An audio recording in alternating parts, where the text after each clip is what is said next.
Di sini ada dua hal sih yang saya harus bahas ya. Jadi saya pisahkan dulu. Jadi pertama sekali, saya lihat ke apa ya?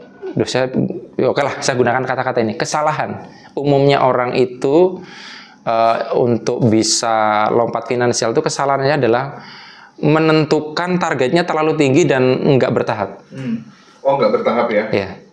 Kuncinya orang itu jadi kaya itu adalah harus merasa kaya, Mas. Mentalnya dulu ya. Nah, untuk bisa merasa kaya, apa yang harus dilakukan? Dia harus tahu betul kaya untuk ukuran dia saat itu tuh apa. Aku tuh merasa kaya saat ini kalau punya tabungan 5 juta aja, Mas, di rekeningku tuh. Kayaknya kok aku sudah merasa kaya ya. Ingat loh, merasa kaya itu untuk diri sendiri, bukan untuk dibandingkan dengan orang. Kadang yang sering bingung itu kalau orang ditanya, kamu pengen kaya? Pengen. Apa ukuran kamu kaya? Dia nggak ngerti, Mas.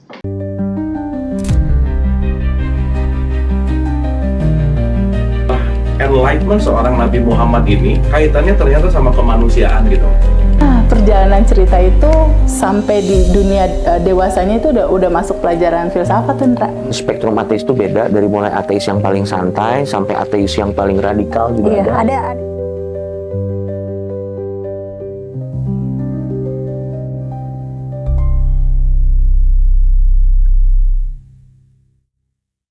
Kita lebih banyak bicara tentang spiritual dan finansial ya teman-teman ya.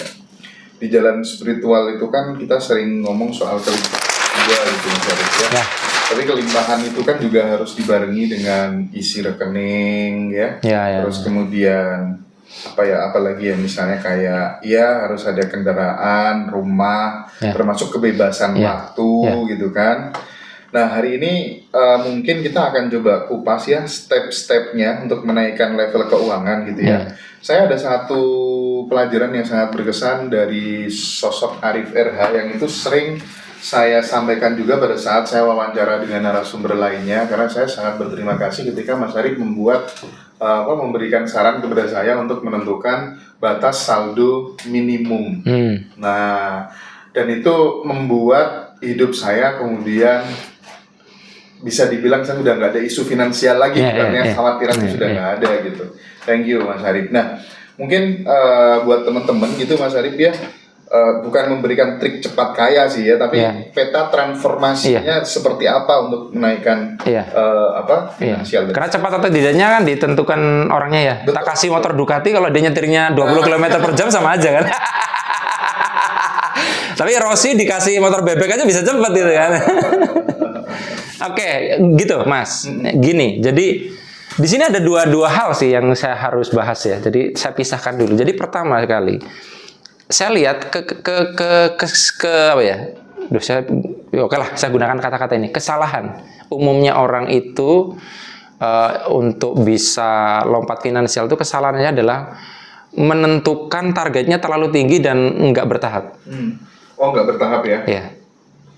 Karena gini Mas, sekarang gini. Sebutin orang yang Mas Hendra anggap itu kaya banget lah di dunia ini. Versi Mas Hendra, satu orang aja.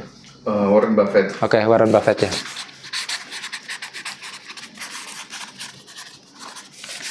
Nah, Hendra. Sekarang saya pertanyaan saya. Kalau Warren Buffett itu 100%-nya, Hendra ini sudah di berapa persennya Warren Buffett? Kita nggak bicara masalah uang, tapi semuanya, kesadaran dan sebagainya, di berapa persen? Jadi kita nggak hanya ngukur masalah uang. Nggak tahu aku. Iya kan? Katakanlah misalkan di sini, Arif RH di sini. Kan jauh banget ya Mas ya? Jauh banget. Oke. Kira-kira kalau kita berguru langsung one on one dengan dia pun paham nggak dengan yang diomongin? Bisa jadi nggak? Nggak kan? Terlalu banyak hal yang kita nggak paham, malah nggak nyampe ke situ kan? Karena layar kesadarannya berbeda. Nah sekarang makanya gampang. Orang misalkan sekarang penghasilannya hanya UMR lah 5 juta. Lalu dia pengen punya tabungan 1M. Oke. Saya tidak sarankan dia itu langsung belajar ke Warren Buffett Mas, karena nggak paham nanti.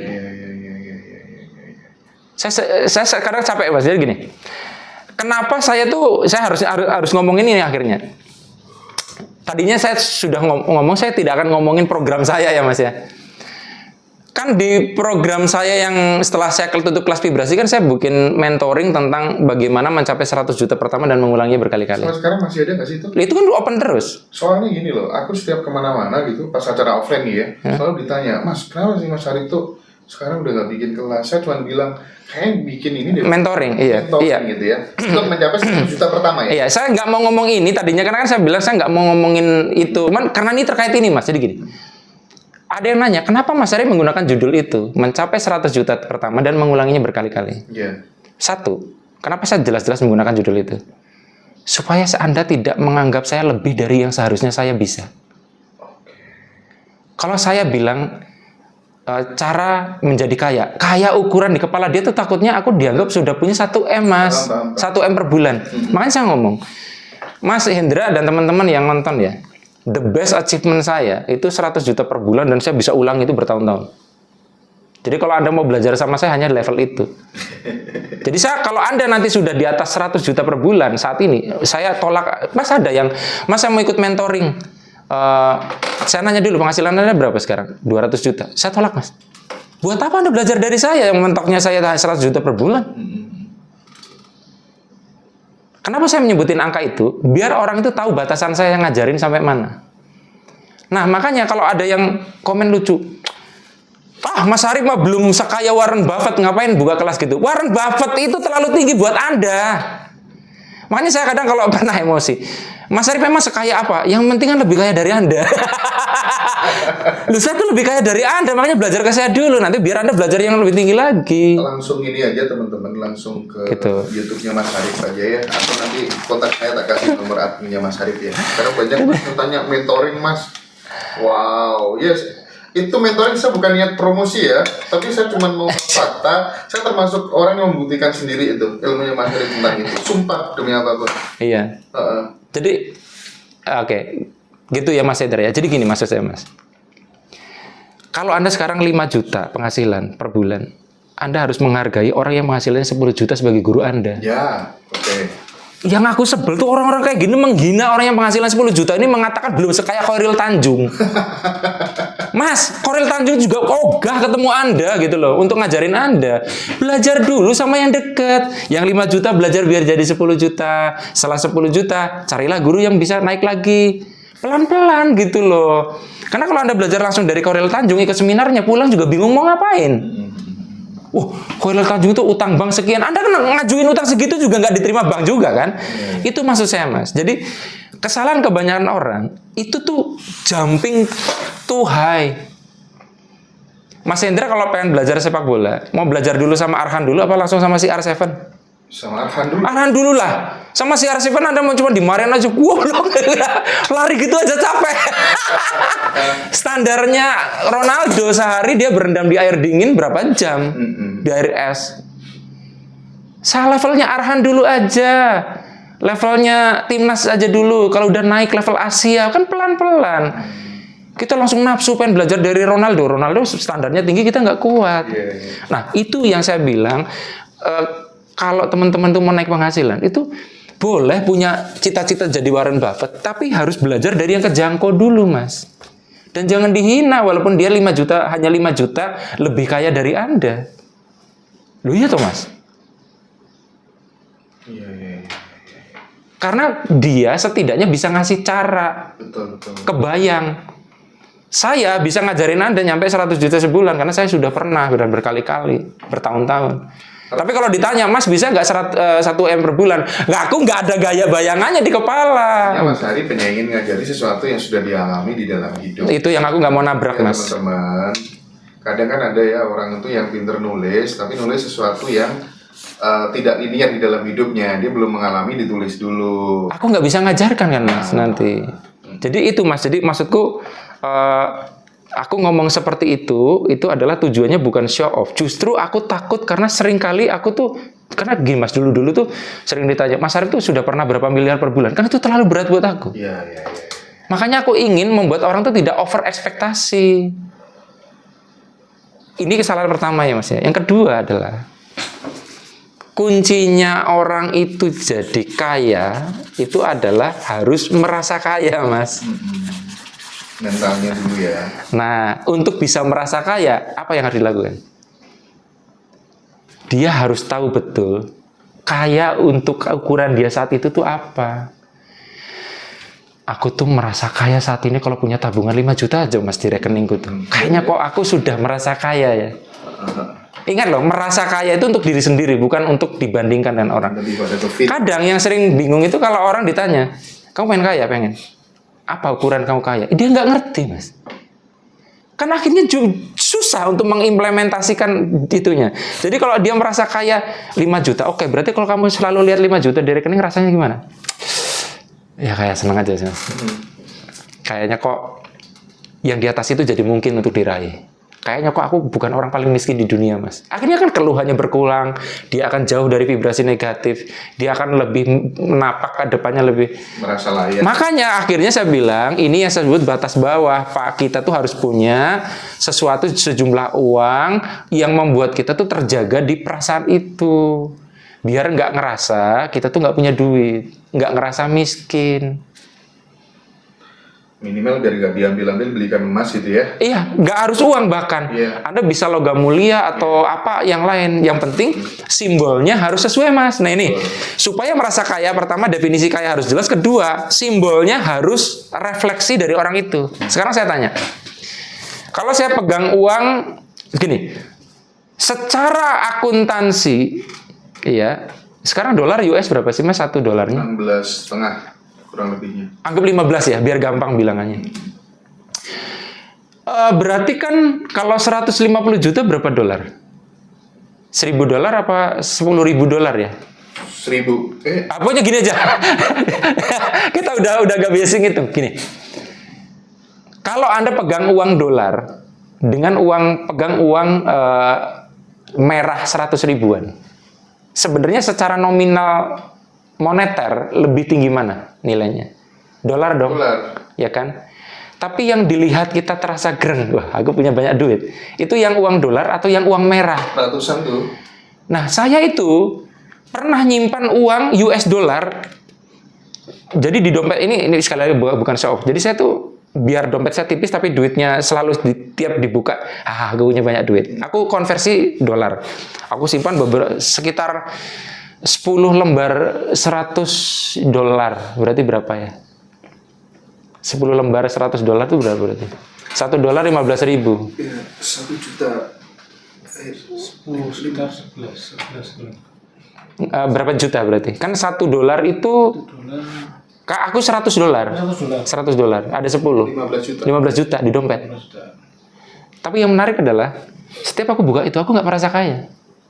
Lalu aku tukerlah uang itu jadi rupiah, lalu aku masukkan 5 juta aja. Merah semua mas. Tiap buka tuh.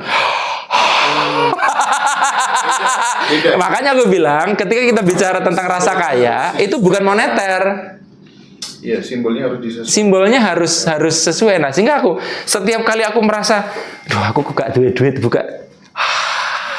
Aku kaya, aku berlimpah itu loh mas. Nah, kalau simbolnya terlalu tinggi gimana? Maksudnya kalau simbol kan hanya bukan jumlah. Oh, iya, tahu. Simbol itu adalah kayak contohnya gini, emas sama uang. Istri saya tuh lebih ke emas. Kalau saya uang. Kalau itu kan jumlah bukan simbol, sama-sama uang. Iya. Itu beda mas. Terus belum lagi kita bicara ketebalan. Untuk orang yang waktu kecil itu dimasukin input, kamu tuh keren ya, dompetnya tebel. Ya, kata dompet tebel itu artinya duitnya akeh. Sehingga dia lebih di bawah sadar menyimbolkan kaya itu dari ketebalan dompet. Ya, mas. Maka dia walaupun masukin 1 lembar nilainya 15 juta, dia tuh tidak akan merasa kaya loh mas. Karena bagi dia tebalnya. Maka lebih efektif duitnya tuh dipecah sehingga lebih tebal. 100.000 dipecah jadi 10 ribuan kan jadi tebal mas. Nah itu sebenarnya cara-cara sederhana biar kita tuh nggak merasa miskin. Ingat, merasa kaya itu jangan dibandingkan dengan faktual kaya ya mas ya. Karena kita sekaya apapun kita tetap miskin di hadapan Warren Buffett mas. Jangan jauh-jauh di depan Timothy Ronald aja kita masih miskin kan gitu loh. Tapi kan ini ukurannya buat kita. Kenapa mas rasa kaya itu penting? Pertama ini tadi, yang kedua apa tau nggak? Biar nggak merasa miskin. Karena orang kaya yang nggak merasa kaya masih bisa korupsi. Iya, betul. Tuh. Masih kemerusung Iya, hidupnya. iya, karena dia tidak merasa kaya. Makanya merasa kaya itu bisa membuat Anda kaya dan tidak membuat Anda serakah. Karena sudah merasa kaya. Nah, akhirnya jadi kepada satu titik merasa cukup. Tapi ini pun jebakan baru ya Mas ya, kayak saya akhirnya kayak yang penting udah bisa main game, nonton anime. Bisa memperlambat pertumbuhan kita. Iya, saya tuh sampai hari ini boundary saya masih di 100 juta itu. Belum bisa di atas itu. Karena memang sayanya juga udah males ya. Kalau dulu saya tuh di grup khusus itu saya tuh bilang ya, ini ada job saya tolak lah, males. Padahal saya nggak kaya-kaya amat gitu loh. Maksudnya nggak sekaya itu. Jadi harusnya job seperti itu tuh saya ambil. Tapi sekarang saya sudah ke ngambil job itu bukan berdasarkan masalah uangnya, tapi nyaman nggak. Contohnya gini, ada job pemerintahan, nominalnya besar, tapi di situ aku harus melakukan praktik-praktik yang aku nggak nyaman. Aku mending tolak lah. Dulu, Arif Era dulu, ambil. Sikat. Dulu banget ya. Dulu banget. Udah lewat. Jadi, teman-teman, gini. Kadang saya juga sering baca Mas di Ngaji Roso. Ngaji Roso kok gimana sih? Katanya Ngaji Roso, tapi yang diomongin uang. Dan itu komentarnya di video yang bahas uang. Padahal kan ada video Ngaji Roso yang bahasnya juga bukan uang. Nah, tapi oke, saya tanggapin. Sebenarnya ketika kita bicara tentang uang tuh pengen supaya Anda nggak ngerepotin orang. Anda mau kaya atau tidak pilihan Mas. Tapi kalau bisa tuh jangan merepotkan urusan keuangan dengan orang lain. Karena kasihan. Dan saya tuh sebel banget Mas kadang yang ada yang kemarin ada juga yang komen tentang saya bilang bahwa nggak semua orang harus dibantu. Kan karena saya membedakan antara memberdayakan dan membantu. Orang yang kayak gitu kalau dibalik kadang juga nggak konsisten Mas. Misalnya gini, Mas Hendra ngomong, agama mengajarkan kita untuk membantu orang kok. Terus ya udah bantuin saya pinjam 10 juta, nggak dikasih juga Mas. Iya. Jadi orang yang ngomong gitu pun nggak sesuai. Artinya, lu sadar kan nggak semua orang harus dibantu itu. Jadi kaya itu bukan apa-apa, tapi kita tuh jadi nggak ngerepotin orang. Kita bisa ngebantu yang bisa kita bantu. Karena nggak punya uang tuh nggak enak, gitu loh. Nggak punya uang tuh nggak enak. Di level kita kan bertengkarnya tentang masalah uangnya cukup atau tidak misalnya. Di level orang kaya itu udah berpikirnya milih warna Mas. Walau ini milih Ferrari hijau apa merah. Jadi mereka pun bisa ribut, tapi yang diributin beda. Tapi gini Mas, saya ngerti bahwa Arif RH tidak. Ini mungkin saya kayak ngomong mental block. Aku bukan orang yang bisa nyampe ke sini, tapi kalau Mas Hendra bisa. Tahu nggak dari mana saya menyimpulkan ini? Mungkin bisa ke sini. Karena Mas Hendra lebih risk taker dibanding Arif RH. High gain, high risk. Betul. Orang yang orangnya kayak aku, itu dia itu naik, tapi ngambil resiko yang minim ya. Jadi nggak mungkin bisa eksponensial. Orang kayak Mas Hendra itu bisa. Tapi aku sekarang dulunya iya, tapi sekarang agak sering low risk. Misalnya kayak, aduh, banyakin saham reksadana ya. Iya. Gitu sekarang. Iya. Tapi kan bukan terus hilang kan. Oh iya. Nangkap nggak? Nah kalau Iya, saya tuh, ibarat gini, Hendra yang sudah dikurangin itu masih melimpah high risk-nya dibanding Arvera. Yang udah ditambahin. Jadi karena gini, orang yang saham pun juga kan berpikir tetap ada resiko di situ, walaupun tetap di situ ada portofolio yang lebih safe ya. Tapi kan itu juga sebuah risk tetap. Nah, buat orang yang cari aman-aman saja kan nabung akhirnya. Walaupun juga ada resiko. Jadi aku tuh ngerti Mas batasanku tuh sampai di mana. Jadi aku pun melihat aku nggak di sini. Tapi Mas Hendra, jujur ya, bisa loh Mas. Umurnya kalau panjang ke sini. Bisa. Kita nggak tahu, pasti nanti ada guru lain yang bisa nganterin ke situ. Tapi dari bahan dasar, ini bukan mental block ya. Juga. Tapi tahu diri ya. Bukan mental block, tapi tahu diri Mas. Mantap. Kita kan tahu persis kita tuh sebenarnya limitasi kita di mana. Kita nggak tahu mungkin di sini Arif RH, tapi sampai sini kok aku kayaknya dan kayak nggak terlalu ingin juga. Iya, nggak terlalu ingin.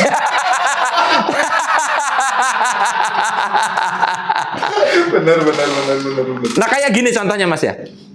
Dulu waktu masih susah keuangan saya tuh, waktu itu berpikir wah kayaknya saya kalau nanti duitnya udah cukup bakalan punya mobil 4 dan sebagainya. Ternyata faktualnya mobil satu aja jarang dipakai.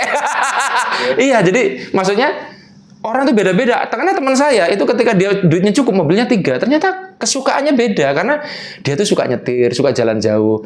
Nah, saya ngikutin gaya dia, keluar kota naik mobil. Sampai sana malah nggak piknik karena saya udah kehabisan tenaga. Tapi benar loh Mas Arif, benar. Memang harus disesuaikan sama polanya sendiri-sendiri Iya. gitu. Kalau memang saya tuh kan merasa akhirnya kalau mobil diajar 4 gitu Iya, ya. iya. Beda-beda memang. Iya, beda-beda. Bener. Jadi saya coba misalkan kayak Mas tahu di depan mobil saya ada motor kan? Tadi motor ya. Itu motor itu sampai akinya mati Mas, itu jarang dipakai. Oke. Itu motor itu kilometernya masih rendah sekali Mas sejak saya beli. Frigo itu. Sampai teman saya bilang, "Buat aku aja, Pak." Nah, kadang butuh ya. Nah, jadi maksudnya di situ akhirnya kita bisa lihat kadang belum tentu juga kita itu bayangin ya kalau Mas Hendra memotivasi Arif Hera. Mas Arif, anggap aku orang yang lagi rendah finansialnya, dimotivasi sama Hendra. Mas Hendra jadi orang kaya, Mas Arif jadi orang kaya itu enak loh, mobilnya bisa banyak dan sebagainya. Belum tentu memotivasi saya. Karena aku bukan orang yang suka dengan mobil, suka nyetir jauh. Iya. Coba kalau ngomong ke Arif Hera gini, nanti bisa beli banyak konsol loh Mas ya. Iya. Beli besar punya Nintendo, bisa punya ini, bisa punya Xbox, bisa punya beli game. Nah, itu masuk malah. Oke, sip. Nah ini yang aku bilang, banyak orang bahkan tidak tahu dia sebenarnya ingin seperti apa kalau udah kaya. Karena akhirnya dorongannya akhirnya salah Mas. Lah kalau dorongannya salah kan akhirnya habis. Iya, Mas. Hilang energinya. Dapat banyak nih.